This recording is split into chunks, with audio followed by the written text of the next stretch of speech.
तर कोणासोबत संपर्क झाला त्यांची नावं राजकारणात सांगायची नसतात, बवियाचे नेते हितेंद्र ठाकूर यांचं हे विधान आहे। काही गोपनीयता असते ती तशीच राहू द्यायची असते असं हितेंद्र ठाकूर म्हणतात।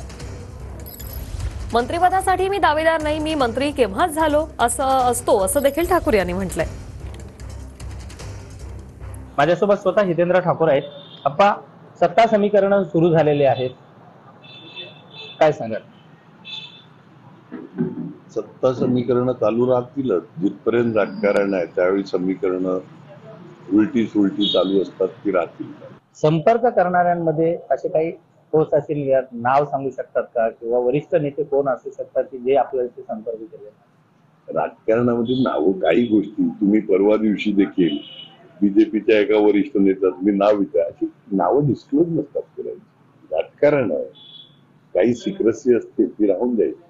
म्हणजे आपल्याला जे महत्व प्राप्त होणार आहे यामध्ये जर आपण कुठे कॅबिनेट मंत्रिपदासाठी किंवा कुठल्या मंत्रिपदासाठी आपण दावेदार बनू शकाल का?